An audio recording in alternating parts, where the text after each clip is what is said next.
자, 안녕하세요. 반갑습니다. 주식하는 여러분들에게 이정열입니다. 자, 오늘 6월 25일 8시 50분입니다. 두산중공업 코드번호 034020입니다. 자, 오늘도 영상을 조금 어제 쉬고 나서 좀 지각해가지고 할 말이 없는데, 자, 일단 오늘 시간에 6.8%가 올라가 있습니다. 제가 이전에 좀 말씀을 드렸던 우크라이나와 러시아의 그런 전면전, 여기에 미칠 에너지 섹터들의 파급, 그런 것들을 설명을 좀 드리기도 했었는데, 자, 일단 정리를 해서 말씀드리기 전에 구독 안 하셨으면 구독 한 번씩만 부탁드릴 수 있도록 할게요.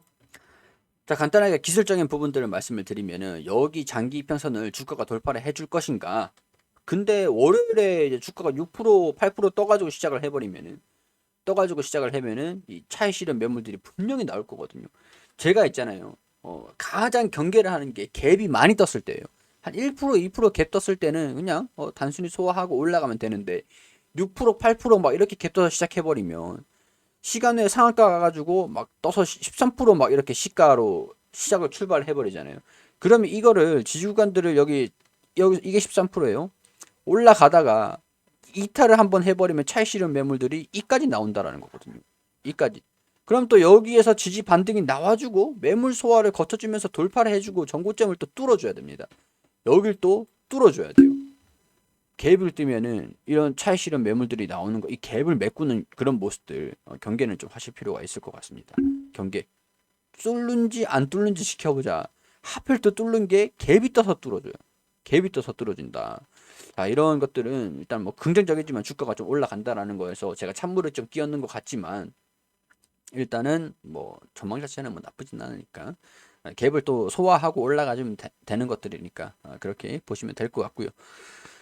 자, 그리고 핵융합 에너지라고 해가지고 일진 파워 시간에 9% 올라가 있고, 다원시스 뭐 이건 아니고 두산중공업은 6%, 그리고 비추로테크는 한 3% 올라가 있네요. 원전 관련주 원자력 설비 뭐 우진 6.9%, BHI 9%, 그리고 뭐 한신기계 9%, 우리기술 9%. 얘네들이 약간 보성 파워텍 같은 경우도 그렇고 지금 원전 관련 종목들이 다 지금 올라오고 있는 그런 상황들이라는 거죠. 이 시간대로. 이게 왜 이런 모습들을 보여주고 있을까? 자, 일단은 이 배경을 우리가 좀 알아야겠죠. 배경. 자, 노스트 스트림이라 그래가지고 천연가스를 러시아가 독일하고 우크라이나 크림반도 여기 있다라고 치고, 자, 이렇게 가스관을 연결을 하고 납품을 하고 있었어요. 근데 우크라이나랑 러시아랑 전쟁을 하고 있죠. 전면전을 하고 있으니까 일단은 뭐 끊긴다 보면 되고. 그리고 미국이랑 EU랑 미국이 러시아에 제재를 해버립니다. 니네 달러 못 써.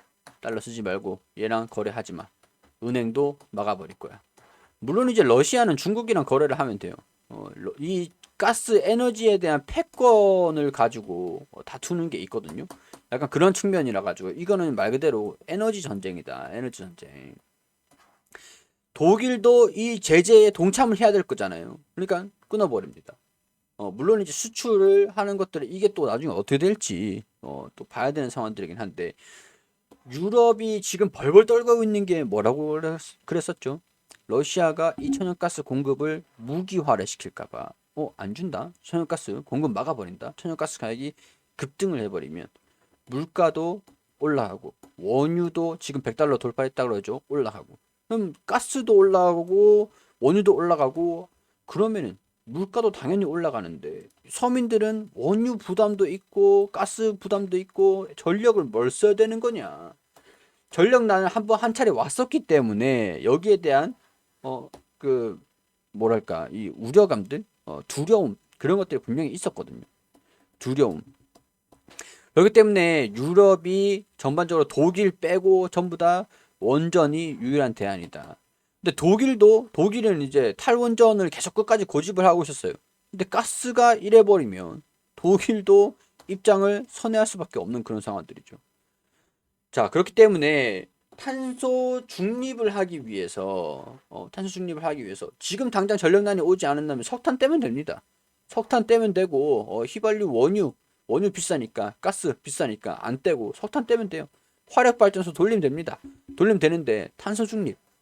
유럽의 이미지가 망가진다는 거죠. 탄소 중립은 어떠한 지구를 살리기 위해서 탄소 중립을 해야 되는데 그 탄소 중립의 무기가 원전이다. 이렇게 얘기를 하고 있었던 상황들이었잖아요.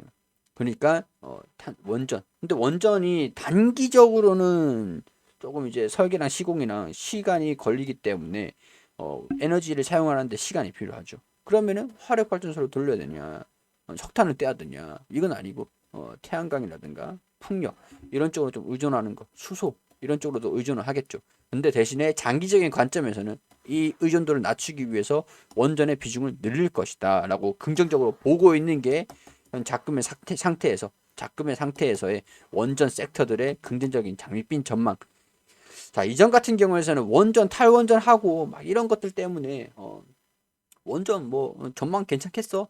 근데 지금은 이제 원전 전망 괜찮다라고 다 보고 있는 상황들이잖아요. 그런 와중에 정부에서도 글로벌적으로 탈원전을 하고 있는 상황들이고 뭐 체르노빌부터 뭐 후쿠시마까지 탈원전 정책에 동참을 하게 되면서 그때 당시에서는 글로벌적으로도 다 탈원전 하겠다라고 얘기를 했었던 상태입니다. 지금은 좀 늦은 감이 있긴 하겠지만은 슬그머니 또 이제 입장을 선회를 하죠. 원전 향후 60년을 주력 전력 전원이다. 여기에 보성파워텍 시간의 상한가 같다. 이 얘기들이 좀 늦게 장 끝나고 나와줬습니다. 장 끝나고 이런 소식들이 들려주긴 했는데 뭐 충분히 그러면은 정부에서도 원전을 더 이상 핍박하진 않겠구나. 근데 사실 글로벌 에너지 공급망 우리가 수소를 하겠다라는데 수소도 아직까지 인프라가 형성이 제대로 되어 있진 않아요. 글로벌 에너지 공급망 현황 점검에서 지금 원유도 가격들이 다 올라가고 있는 상태고 가스도 다 올라가고 있는 상태인데 뭐 지금 뭘 쓸 거냐?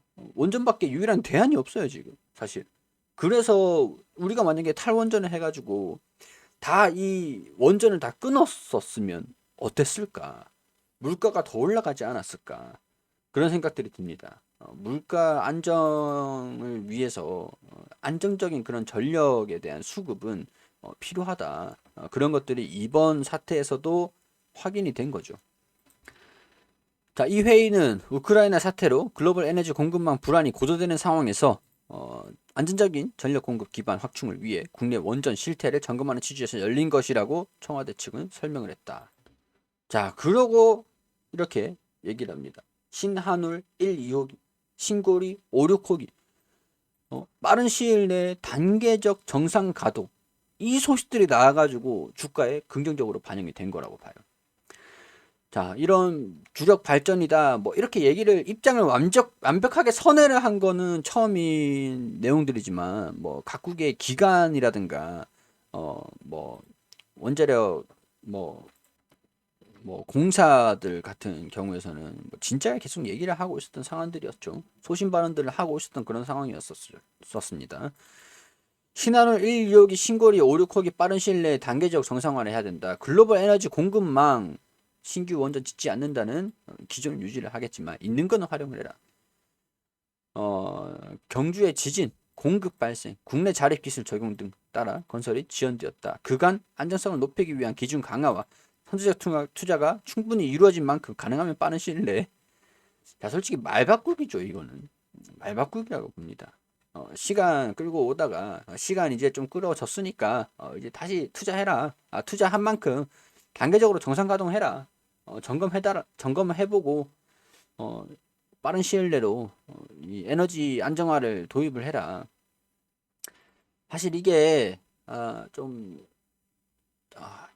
뭐랄까 좀 조심스럽지만 지금 정부의 이 성격이 좀 그런 것 같아요.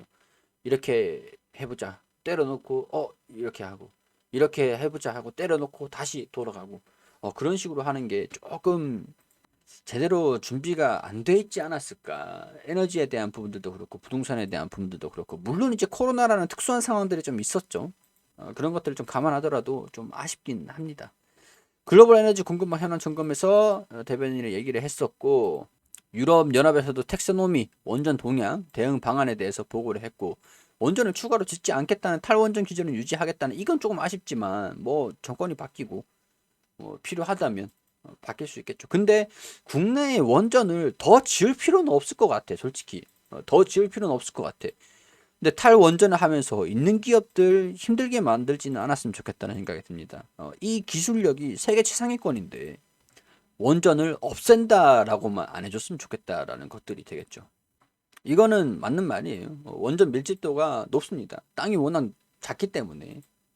그렇기 때문에 탈원전 기조를 유지를 하는 게 아니라, 그러니까 원전을 추가적으로 만들진 않더라도 있는 거는 그냥 점검 계속 해나가면서 안정적이게 계속 이제 하는 것들이 되겠죠. 신규 원전 지금 건설을 하려고 예정되어 있는 것들 그냥 하고, 원전의 지속적인 운영되는 향후 60년 동안은 원전을 주력 기저 전원으로서 충분히 활용해야 된다. 적절한 가동률을 유지를 하면서 원전의 안전성 확보에 만전을 기해 달라. 사실 이번 겨울도 지나고 천연가스 가격들이 오르고 원유 가격들이 오르고 우리 물가에도 쉽지는 않은 그런 상황들이거든요. 우리 경제에도 쉽지는 않은 상황들이라서 좀 우려가 들긴 합니다.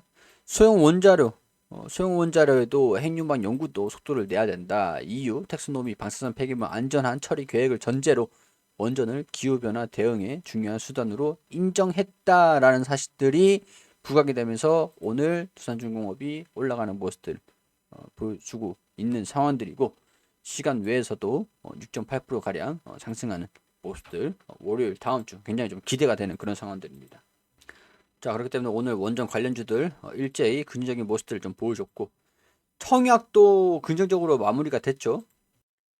주주 배정 유상증자도 하고 일반 공모 청약도 했는데 청약률이 600%가 넘었습니다. 이거 솔직히 IPO 종목이었으면은 경쟁률 몇천 정도 경쟁률 나왔을 것 같아요. 보통 이제 많아봐야 100 몇 프로고 막 그런데 이거 600%다라고 하면은 굉장히 일반 공모에서도 경쟁률이 높았다. 유일하게 지금 유상증자 일정으로 남아 있는 게 상장일입니다. 상장일. 어, 3월 4일에 이제 계좌로 입고가 되는 거고, 자, 이 가격이 13,850원에 0.12주를 우리가 청약을 했어요. 청약을 하신 분들은 하셨고 안 하신 분들은 신주주가는 매도를 하셨을 건데, 청약을 했을 때 당시에 이 권리 공매도라는 부분들 청약하기, 상장하기, 우리가 상장일 2일 전에 매도를 할 수 있겠다라고 할 수 있는데 13,850원에 청약을 한 거 지금 18,900원이니까 굳이 이런 권리 공매도를 할 준비를 할 필요는 없겠죠. 물론 이제 조정을 받으면은 조정을 어떻게 받고 반등이 나오는지, 어디서 반등이 나오는지, 여기 이 지지 구간들 조정을 돌파를 못한다라고 하면은 여기 지지 구간을 형성을 하는지 확인을 해볼 필요가 있을 것 같은데, 내일 뭐 좀 올라가는 강세 흐름들을 보여주더라도 21,000원대 여기 이제 차익 실현 매물들이 나올 수 있는 공간이지 않았을까. 여기 물량 소화 한번 또 거친 다음에 장기 이평선 여기 지지 구간 받아주면서 또 올라가는 모습들 보여주면은 긍정적인 흐름들 장기적으로도 좀 볼 수 있지 않을까, 그런 생각들이 좀 들긴 합니다. 제가 수요일에 이 리포트를 말씀을 드리기도 했었는데 오피셜이 나온 거예요. 실적은 이미 정상화를 시켰고 유상증자는 납입이 완료가 됐다. 그렇기 때문에 채권단 졸업이 이제는 진짜 가시화에 접어들었다. 그리고 재무적인 부분들을 봤을 때 영업이익이 적자가 나던 시절들 이제는 옛날 일이라는 거죠. 옛날 일. 영업이익이 당기순이익이 적자가 나고 있었던 게 이제는 흑자가 난 거고 앞으로도 흑자를 이어갈 것이다. 정상화를 진행을 하고 있는 상황들이다. 어차피 지금 이제 정상화가 됐다. 영업이익도 더 증가가 됐고 이제 추가적으로 정상화될 일만 남았다라고 할 수 있는 상태에서 EPS가 마이너스였죠. 단기순이익이 적자였으니까 EPS가 마이너스였는데 EPS가 이제 정상화될 것이다. 근데 주수가 조금 늘어났던 것들이 좀 있었고 단기순이익의 이 변화들에 따라서 EPS가 추가적으로 변화될 여지들은 좀 있습니다. 자, 근데 여기서 이제 보자고요.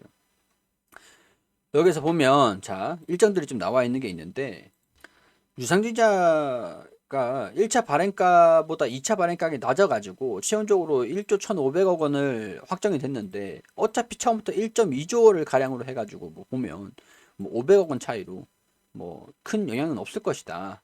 이렇게 우리가 좀 우려를 했던 부분들 정리가 좀 됐던 부분들이고, 두산건설 지분 완전히 좀 매각한 게 아니라 전략적 투자자한테 지분 매각을 완료를 했고, 좀 지분이 좀 애매하게 현금을 안 받고 이렇게 좀 변경만 살짝 했죠. 두산건설을 현재로서는 다시 가져올 계획을 구상하는 단계는 아니다. 나중에는 정상화가 되면서 두산건설을 다시 가져올 수도 있다. 이런 얘기들을 한 거라고 볼 수가 있겠고. 주요 시장은 미국 시장이지만 중국의 경우 소형 원전 기술 투자 규모가 확대되는 추세이나 중국 시장은 동사의 타겟으로 보지 않는다. 중국은 뭐 중국만의 자체적인 그게 있습니다. 그리고 만약 SMR이 중국 자체 기술력으로 해결되지 않으면 러시아 타입의 수입을 예상을 하는 것들이기 때문에 두산중공업이 타겟으로 하는 시장은 캐나다 동유럽 국가들을 적극적으로 진출하는 중이며, 뉴스케일 동유럽 중 루마니아, 폴란드에 진출을 한 것, 기자재를 공급하는 대형 원전을 예를 들면 웨스팅하우스가 들어가는 지역에 주기기를 공급을 할 것이다. 추진 중인 해외 원전은 인도, 체코, 폴란드, 사우디지만 체계적으로 일정이 지연되고 있는 중이라서 단기적으로 기대하기 좀 어려울 수도 있을 것 같고요. 가장 빠른 일정은 체코. 근데 올해 2월, 근데 얼마 안 남았어요. 공식 2월에 공식 입찰 안내서를 발급할 예정이다. 이게 좀 연기가 좀 될 수도 있지 않을까, 그런 생각들이 좀 드네요. 하반기 제출 후에 하반기 제출 후에 2024년도 수주가 가시화될 것으로 예상이 된다. 폴란드는 2025년도를 예상을 하고 있다. 뭐 이 중간중간에 SMR이라든가 미국의 웨스턴하우스에 들어가는 주기기 기자재를 공급을 계속 하긴 할 겁니다. 이런 소식들도 중간중간에 계속 들리겠죠. 자, 이제 미국 설계 용역 수행 중으로 다음 미국, 프랑스, 한국 진행 중이나 역시 일정이 다소 밀릴 것으로 예상이 되고 있다. 이런 내용들이 나와 있는데, 뭐 일정이 좀 밀리더라도 대형 프로젝트가 들어와 준다라고 하면 이런 기대감들이 사전에 반영이 될 수도 있는 그런 것들을 기대를 한번 해볼 수도 있겠죠. 자, 풍력의 경우 약 200개 정도 달성해야 원하는 수준의 이익률을 달성 가능한데 아직까지는 조금 부족한 상황들이다. 이게 중국산 풍력을 국내에서 많이 사용을 해서 그래요. 중국산 풍력을. 근데 정부에서 중국산 풍력을 사용하지 말라고 하진 않고 있는 그런 상황들이라 이게 정말 안타깝습니다. 자, 화력발전소. 지금 이제 가스터빈이 화력발전소의 이익률을 커버해 줄 수 있는 단계로 접어들 건데 아직까지 시간이 좀 남아 있겠죠. 그러니까 우리가 화력 발전소를 줄이겠다. 뭐 이거는 글로벌적으로 다 그렇게 똑같은 얘기를 하는 것들이니까 이해는 할 수 있는 상황들인데, 이거를 대체적으로 뭘로 대체를 할 것이냐. 원전도 추가적으로 안 짓고 뭐 수소 이렇게 얘기를 하고 있는데, 수소 나름이고, 화력 발전소에 이거를 커버할 수 있는 거는 가스터빈이라는 거죠. 가스터빈도 이 뭐랄까, 이 수소 가스 혼소 터빈 지금 실증을 하고 있는 단계이기 때문에 화력 발전소의 가동률이 좀 떨어지면 이게 수소 혼소 가스터빈이 가동률이 높아질 것이다. 그러면 이 이익 레버리지를 커버해 줄 수 있을 것이다. 이 단계에 접어들면 6%대 마진을 계속 할 것이다. 그리고 원자재가 계속 인상을 하고 있는데 기자재 전부 다 원자재가 철 그런 쪽이잖아요. 이런 임팩트를 미리 좀 보수적으로 잡아놨기 때문에 그렇게 큰 타격은 없을 것이다. 이렇게 보고 있는 상황들이라고 합니다. 자, 이 리포트가 나온 것들이 있는데, 뭐 보실 분들은 이렇게 제가 일시정지 하셔가지고 보시면 될 것 같아요. 시간 관계상 여기까지만 말씀을 좀 드릴 수 있도록 하겠습니다. 자, 이런 것들은 제 개인적인 생각들도 더불어서 말씀을 드리는 것들이기 때문에 종목을 추천을 해드리는 건 아니고요. 투자 판단은 여러분들이 해주시기를 당부드리도록 한다라고 항상 말씀을 드리고 있죠. 자, 도움이 되셨다면 구독과 좋아요, 그리고 우리 시청자분들, 구독자분들 진짜 좋은 결과 있으셨으면 좋겠다는 그런 말씀 정말 진심으로 그렇게 말씀드리고 싶습니다. 자, 시청해 주셔서 감사드리고 저는 또 다음 주 월요일에 인사드릴 수 있도록 하겠습니다.